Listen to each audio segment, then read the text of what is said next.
Welcome to the DFMI Business Lab podcast, brought to you by the Durban Film Art Institute, presented in partnership with DW Academy, supported by the Federal Ministry for Economic Cooperation and Development. DFMI Business Lab podcast draws inspiration from the 18-week online program which focuses on the business elements of filmmaking, aimed at equipping film producers with the skills to grow their careers. Our host today is Muhummad Taymour, who is an alumni of the DFMI Business Lab. Welcome to DFMI Business Lab podcast. My name is Muhummad Taymour. I'm a film producer from Cairo, Egypt. Previously, I've been involved with DFM for different parts. I was one of the film producers who was pitching in DFM 2019.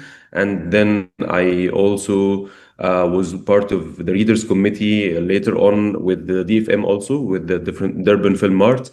Later on also I was participating in DFM Business Lab, and recently I was one of the Future Mentors workshop that happened in Tunisia. I'm here to welcome Claire Diao. She's gonna be introducing herself, and then we're gonna take it from there. Hello, my name is Claire Diao. I'm a French-Burkinabè film critic, programmer, and distributor based in France. I was a Durban talent back in 2012. I was part of the Durban Talent Selection Committee. I don't remember which years. It's been a long journey with all the Durban Talents team. I've been a mentor for the talents, the film critics talents for Durban as well, and I'm one of the mentor for the Durban Film Lab in terms of distribution marketing strategies. And out of it, I have various hats, and I used to be a programmer for the Directors Fortnight in Cannes. I'm still a programmer for Clermont-Ferrand International Short Film Festival. I've been a curator for the Lincoln Center in New York, and I've just joined in 2025 the Toronto International Film Festival as the program advisor for Africa and the Middle East. I've been also a consultant for Africa No Filter for cinema, and I've joined this year the Prada Film Fund.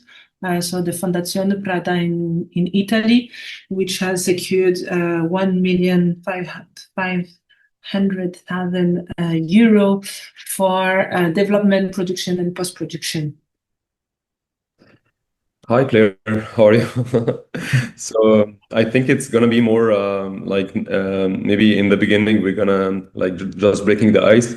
I just want you also to remind you that I was part of Cannes Film Festival. I produced the short film I'm Afraid to Forget Your Face in 2020 with Samah Hala, and I think we were speaking about you. I think you made a great interview with him, and we were discussing this this kind of the things that you wrote, and we decided that you are a good friend to us now. So. And the film as part of a short film touring program I have, Quartiers Lointains. So the short film is still touring in France Yes. That was a great success for us, of course, also. So so basically I produce short films. I produced almost 8 short films. Now I'm starting working on my feature films, as a producer also. I'm producing now a feature, 2 feature documentaries and 1 fiction, and they are mostly in the production phase, and one of them is in the development phase. So today we're gonna speak maybe about the distribution, and also I want to introduce that I'm also working now as a programmer for Elguna Film Festival for short films. So I started with them this year. It was a great experience, and so we're gonna speak about distribution, and also we're gonna shift to programming, like all the roles that you are also playing. So what we have like some questions regarding the distribution, because in Egypt and in the Middle East all the time as a producer I feel that we are struggling in finding the good distribution channel or the opportunity to distribute our work. I mean, we were concerned by how we are going to produce films and like how to put the most of the sufficient energy and the sufficient knowledge about production, but we totally forgot about about distribution, and this is like we call it in Egypt the black hole. Like this is the phase that we don't know about, we don't know how to tackle it, and by coincidence, like every year and then we have some films that can be selected in Clermont and Cannes, and we don't know how to do it. I mean, like speaking about how to distribute our films, it's really a crucial element in our work. So speaking about the distribution, I want you maybe to introduce like the distribution channels that we have as a filmmakers to work on and to target while we are making our films. So of course we know the film festivals, but what else, like what other channels that we can distribute our work in? And we are not speaking mainly about short films, we are speaking about, feature documentaries, like everything. Yes, thank you. And I think it's maybe important to report that I started as a film journalist, so I was covering the African cinema at large for magazines, print, web, TV, making interviews, writing reviews, and all the time the feedback from the audience was the same. Amazing, where can I watch the film? And the answer was massively, you cannot. I was lucky enough to watch it, I don't know, in Carthage, in Ouagadougou, in Durban. But if you're not going there, the film will not come to you. Because why? Buyers, TV buyers were not buying the films. Theatrical exhibition, movie theater were not playing the film. Sales agents are really not coming on the continent to watch and follow all the talents. And distributors, local distributors, are just looking for, renowned names, renowned actors. So there's a kind of, each time we talk about Africa, and I really include North Africa as part of the African continent, even if I know that now in terms of distribution strategy, it's Middle East and North Africa. And it's true that there is this separation between languages. But if we talk about the continent and from an international perspective, people don't see where is the industry. They don't see the numbers. They have no clue. And for them, it's not interesting. So they wait for the person to emerge, to be renowned, to have awards, to then move and jump on the next project to be involved. So this is how now you see Kaute Benania doing worldwide hits with her films like The Voice of Hind Rajab, which is, I think, one of my favorite films this year. And she started with a feature film she made in Tunisia. No one knew her, no one knew her cast, but she was really successful.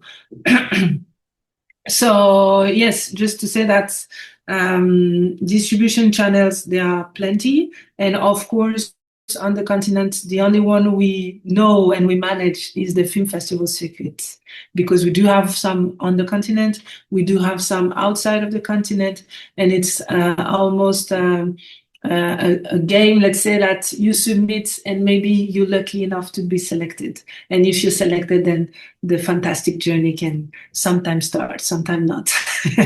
But it's true that there are other channels, like, for example, TV sales.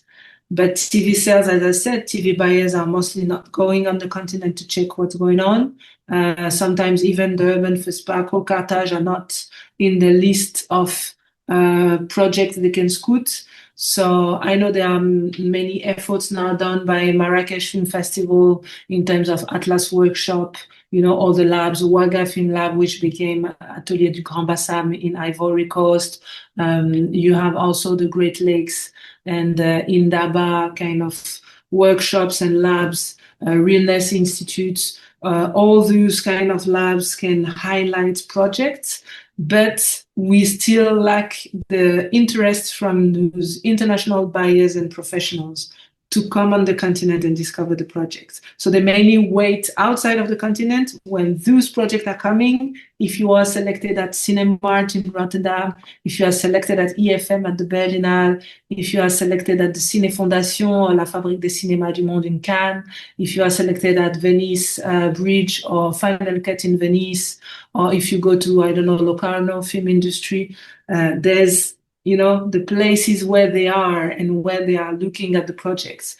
But what we should try now is to push and to show them that there are many more opportunities on the continent. That's the only one that emerge outside of the continent. So TV buyers, you have VOD and platforms, same thing. They don't really come on the continent, except we can, of course, talk about Netflix and influence in South Africa, Nigeria, and Kenya. But if we talk about French-speaking Africa, they're definitely not interested with this part of Africa, maybe in terms of numbers, maybe for languages. I don't know, but it's something going on. Amazon Prime is the same. I have the feeling that they only focus on English-speaking Africa, mostly. And then we can talk also about in-flight sales. You can also sell your film to a flight company, which is great because each time I travel, I try to check what are the African films. So mostly we are in the world cinema part of the catalog. And when you click on it, then you discover that you only have Nigerian films. And then you will have maybe Arab cinema, and then you will have Egyptian films. So where are the others for Tunisia, Algeria, Morocco, and so on? And then you have theatrical releases, of course, which are less now something about numbers and money. It's more about recognition, like you have the feeling to have achieved your film because you made this connection with the audience. But right now what I'm seeing, because with my company Sudu Connexion, we work on theatrical releases on the continent, is like most of the people I'm working with, I realize they only focus on premiere. They will do a premiere in the cinema, they will bring the whole cast and crew, they will spend a lot of money to have a red carpet, photographer, cocktail, and so on. But then there is no other screenings. It's not playing. It's just once, and you there or you miss it, and that's it. And we should change this kind of model. We should find a way to evolve, but this includes how to teach the audience to come back to cinema. Because unfortunately, in many of our countries, the movie theaters broke down, and people are not used to go there. It costs a lot of money in terms of transport and then to pay the tickets.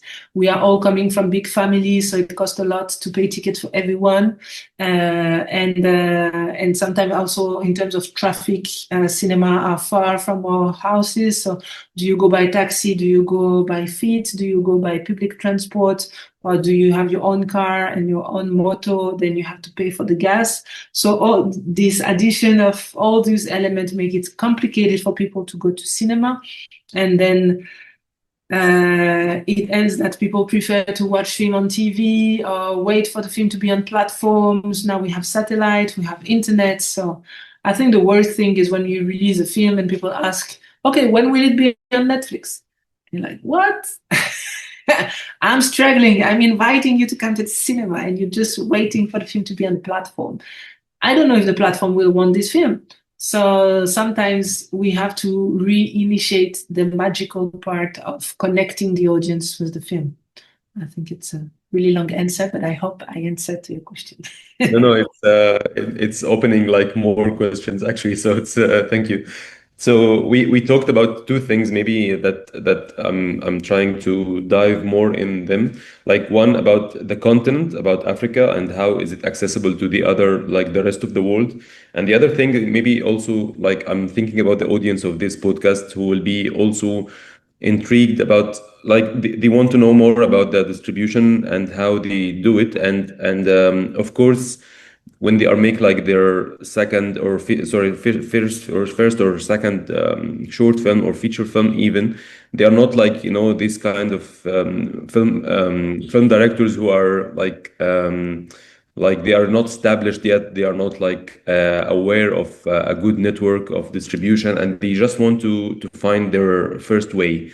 And at the same time, I'm trying to know how they reach it, or how they found the way to the distribution. I mean, like if the film is not like, it didn't make like a big success or the buzz in the festival, how I'm going to distribute my film. So maybe like participating with other also like foreign distributors or foreign producers, maybe, sorry, like this will open the market for like a new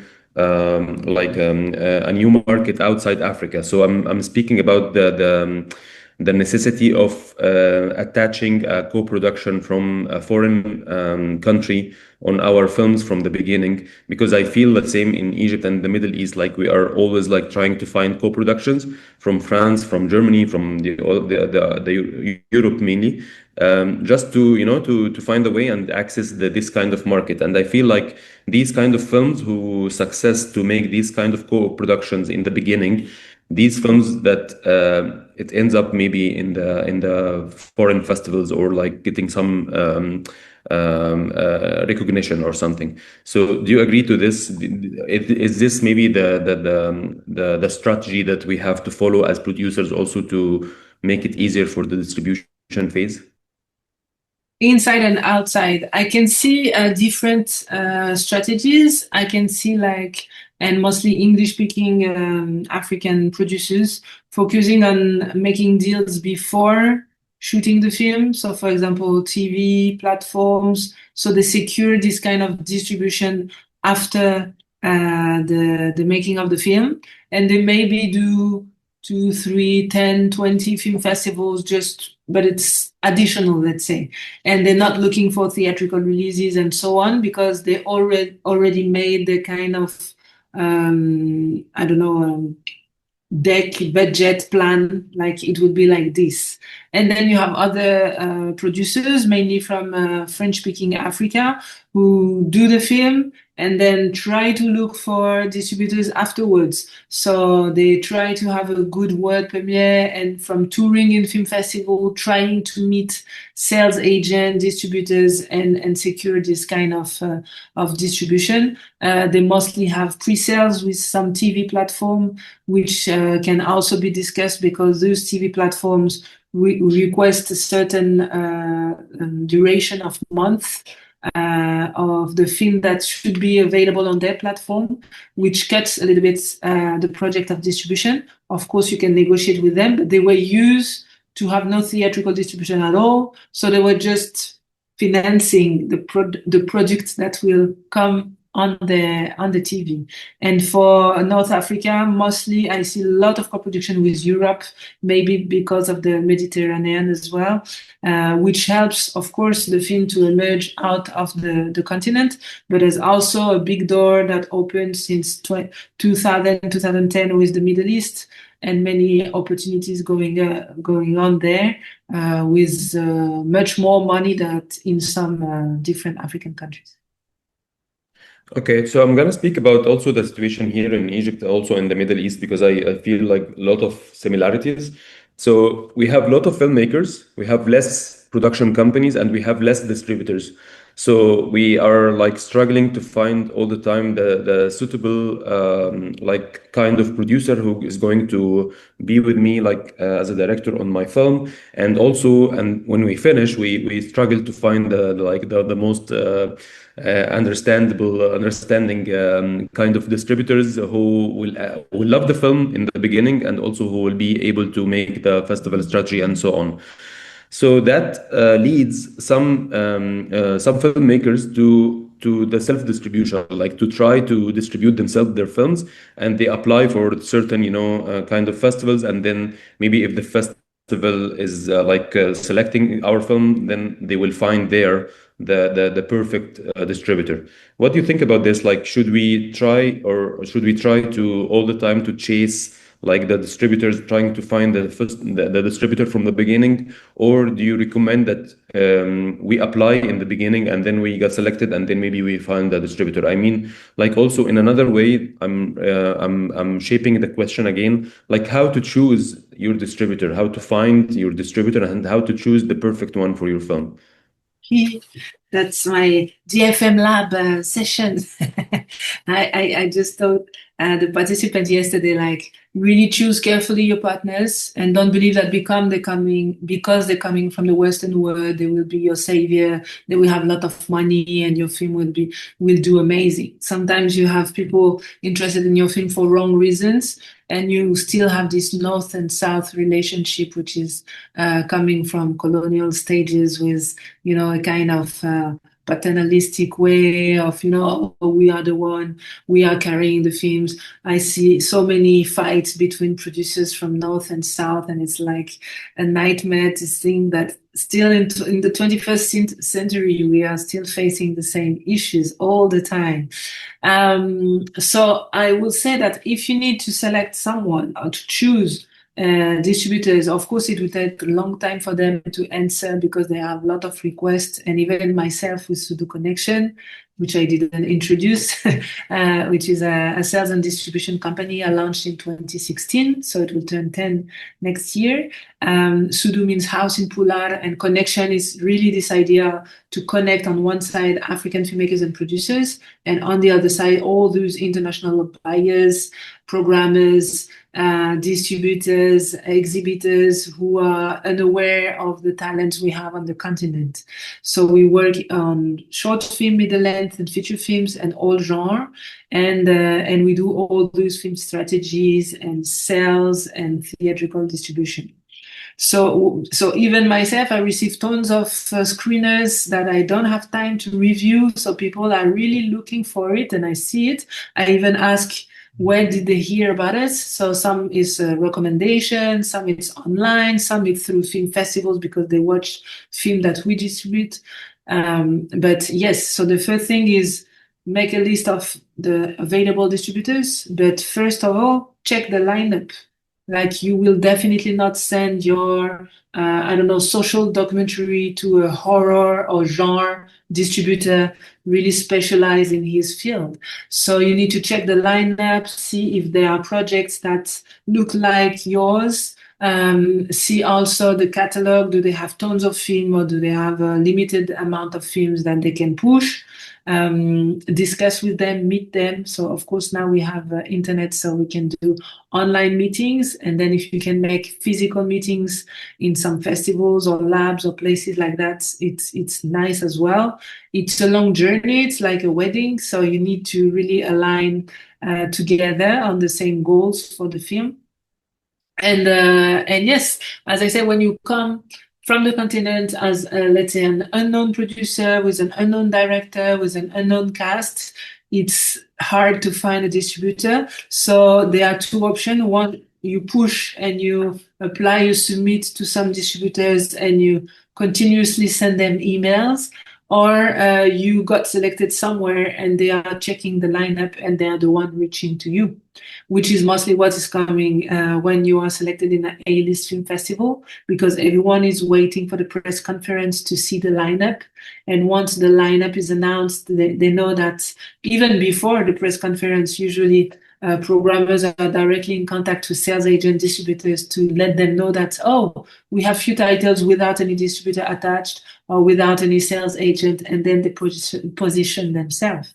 So yes, there are those two options. And the other one is, of course, mostly for feature film.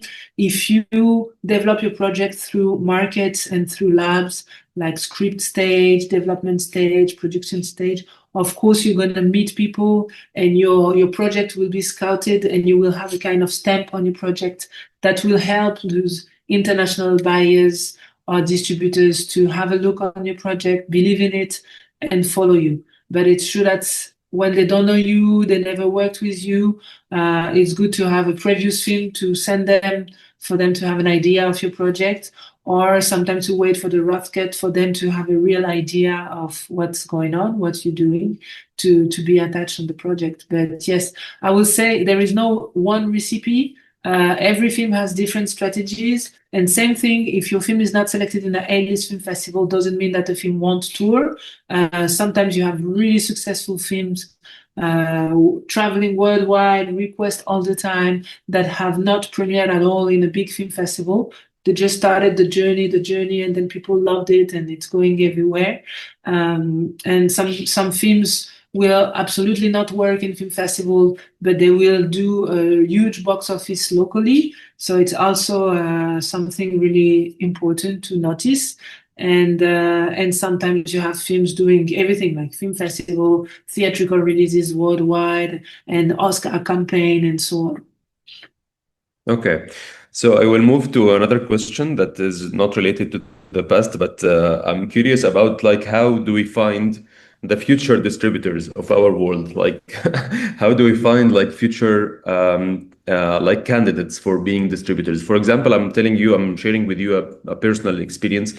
I've founded a community here in Egypt 4 years ago.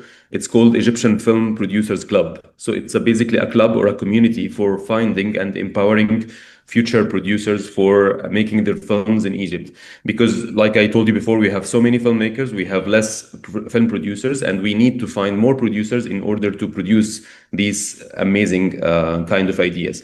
So what I'm thinking about now, like how to open a new arm for distribution, like how to tell people what is distribution, how does it work? Because I feel like the necessity also all the time in the world that people, they don't know where to go, they don't know where to find a distributor, how to find it, how to make their own festival strategy maybe or something. But I feel all the time that we don't have the sufficient kind of education in film schools maybe. So the question is here is how to find the future distributors of our world, like how to find people and filmmakers who are willing to be playing the role of distributors. That's a good point, and I think that's why in 2025 I've launched a Sudu Academy with my company to train people and to train, let's say, regionally per language. So we did a francophone cohort between February to June with participants. So we had 8 participants, 1 per country. So 1 from Benin, 1 from Burkina Faso, 1 from Cameroon, 1 from Congo, 1 from Guinea, 1 from Senegal, and 1 from Togo. And we did a weekly session online, and they had to accompany some theatrical releases in cinemas, which was really good because some of them were coming with a cinema background, like working in film festivals or working with cinema clubs. But we also had some technicians on sets who were just interested by distribution. We had others who were not really like mostly related to music, but they managed to do events where they bring audience. So the idea was really how to push and support art house African cinema on the continent, because right now what is feeding all movie theaters on the continent is mostly blockbusters, so commercial films. But at the same time, we produce tons of films that are not seen. So what can we do? Which channel do we find? And how can we bring the audience back to watch and discover those talents and those films? And we started from September till December, a new cohort with English-speaking Africa. So we do have participants from South Africa, from Nigeria, from Ghana, from Kenya, from Ethiopia, from Rwanda, and we had someone also from Tanzania. And this is really interesting also to have them focusing on the local reality, because right now we have plenty opportunities coming. There's someone from Germany doing some training about distribution, but he brings people in Germany for 5 weeks to train them on how it works in Europe, and then sending them back to try to apply this locally. And for me, this is not the perfect thing, because we have really, really specificities in each country, and trying just to copy and paste what's going on in Europe is not necessarily the good idea. We really need to understand our audience. We really need to understand how to reach them, what interests them, why will they pay. We need to see which location is the good one. Is it a big cinema? Is it a small cinema? So we have to work on this. And right now I was quite surprised, but all the participants from the English-speaking cohort were mostly already running their own business. So some have a small cinema, some have a kind of cine club, some have a kind of short film market. So they all have initiatives that they are already carrying. So what we need is to have more entrepreneurs, because it's a matter of being an entrepreneur as well, how to run a company, how to get money, how to give money back, and how to be sustainable for many years. Like, we don't want someone to be successful for 1 year and the next year the company is closing and we just sit and say, oh, what a pity, we had a distributor who disappeared. So I think we need, yes, to bring more attention on distribution. And I think that because all the fundings are going to producers, everyone wants to be a producer. I think, as a matter of fact, every filmmaker who wants to make a film, who has been screwed by a producer, or who's afraid of, who has no trust in anyone, well, they build their own production company. So we have many, many filmmakers, producers. And then, as a matter of fact, because they can't find any distributor, then they become their own distributors. But I think it's something that's missing in the channel for many years, because I think back in 1966 already, Taha Sharia, the film critic from Tunisia who founded the Carthage Film Festival, already said, who runs distribution runs cinema. And I think that if he was thinking this in the 60s, because they were fighting with companies, foreign companies distributing films on the continent, we still have the same question right now in the 21st century, because we didn't find any solution. We just, we forget about that. We sold film to TVs. We didn't focus about movie theaters and so on. We didn't train anyone in distribution. We don't go to business schools. And this is what really shocked me when I go to the international film festivals. If you discuss with people, they are all coming out from business schools.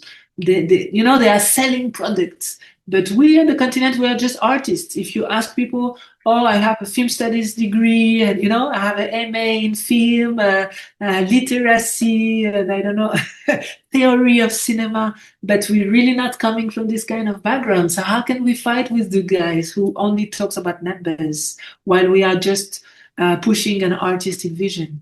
So yes, I hope I will find more and more partners to support this Sudu Academy. Maybe find a way with the Durban Film Art to find something, I don't know, talent, distributed talent or something. But we definitely need to train people and to accompany projects. And I'm super happy to see now that there are various people who try to do it locally, even if everyone wants to be international directly. What is the most important is to be successful locally. Thank you so much, Claire. I think I have more questions, but I think that, this episode is running out of time. So we're going to have another episode now. Thank you. And we will continue in the next episode, of course. Thank you. Thank you.